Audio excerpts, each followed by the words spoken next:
As I teach you this exercise, I have also made a couple variations. So I'll give you an example of what the author in the Tao of Voice would like you to do, and then I'll show you a couple variations that I've made up that have helped me and my students. Just depends where you're at. So I do suggest that you play with this exercise, have fun with it, experiment with it, and see what makes the most impact for you, what creates the most ease and the most freedom as you are exhaling and creating sound.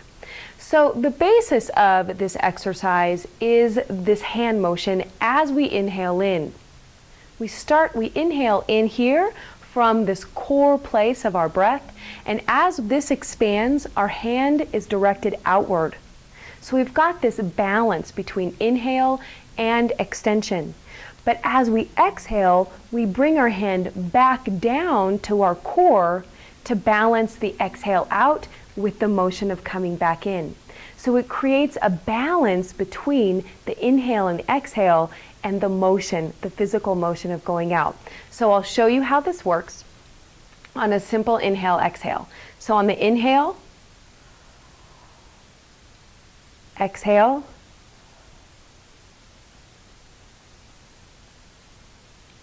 inhale, exhale,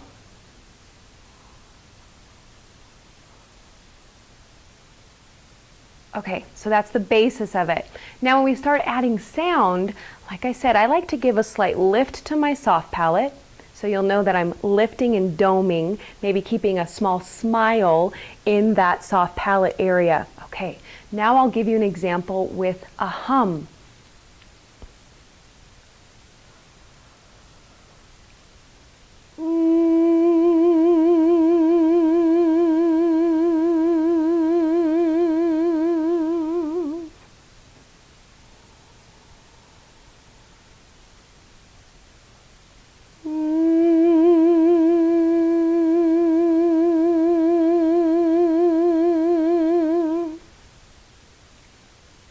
Now I'm going to move to the very tiny head voice.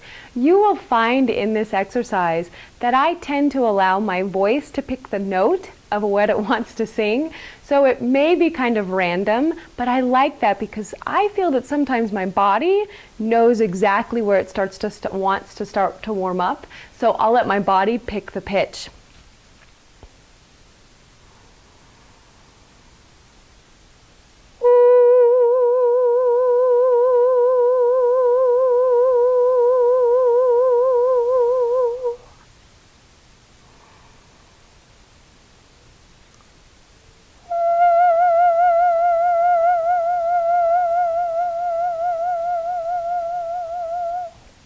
So that's the tiny head voice.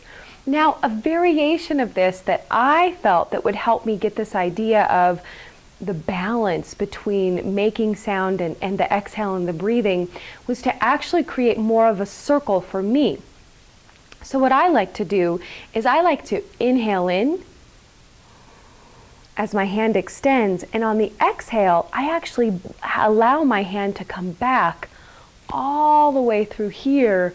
So it feels like I have the sensation of the sound washing back over me, keeping my soft palate up, working its way to the back and down into this core again. So I'll give you an example of how that works.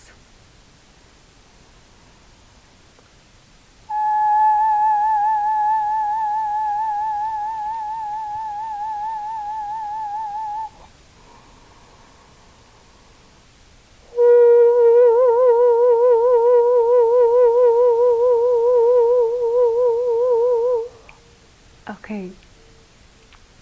As I was doing that, I could hear the mourning doves copy my pitch. That was great.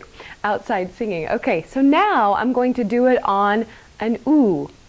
Here we go.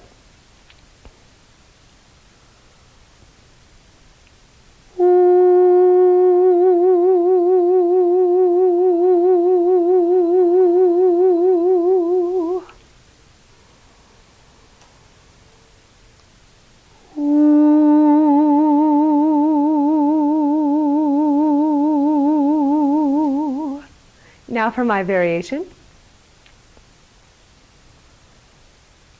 Ooh.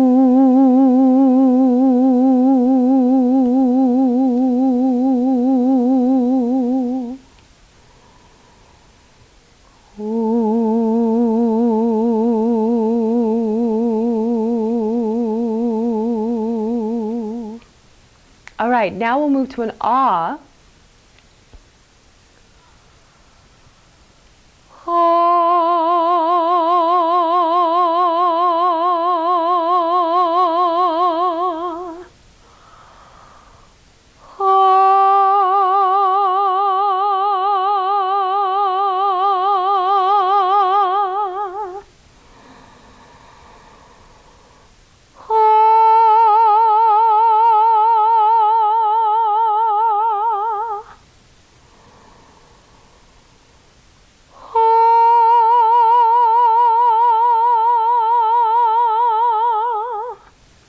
All right, so now let's try it using a 5-note descending pattern to see how that would work. Okay, here we go.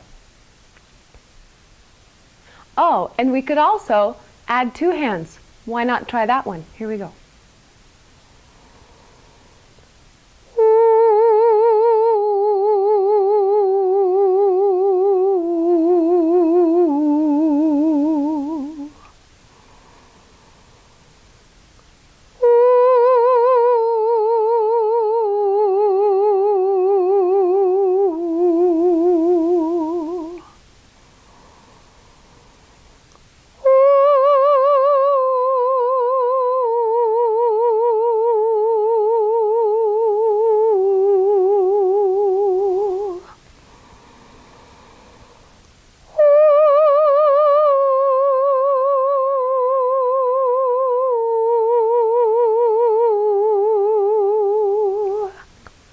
It feels so good.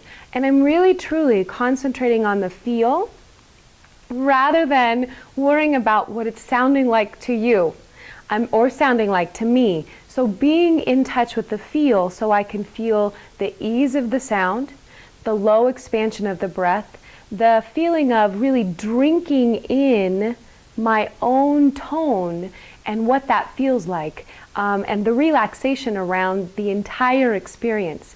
So I have been working on a piece from Traviata, and so to apply this to a piece of music, and I don't even know if I'm going to be on the correct note, but this is where my body wants to sing it, so that's what we're going to do. So I'm going to show you on a phrase of music on a vowel, okay?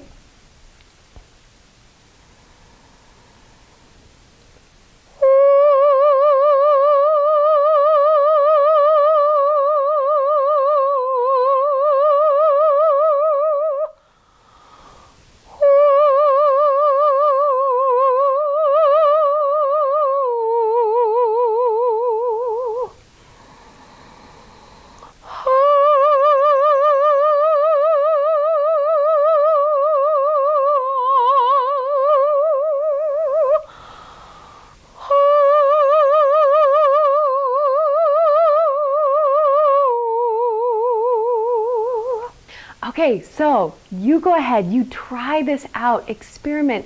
I really encourage you to get in touch with your intuition, your gut, as you're working, as you're practicing, even as you're just living your day. Think about this idea of giving back to yourself as you're giving, and see how it can bring more ease and freedom to your own vocal sound, to your own singing, and to your performing. I'm Tricia Pine, and until next week, always rejoice in your voice. Bye-bye.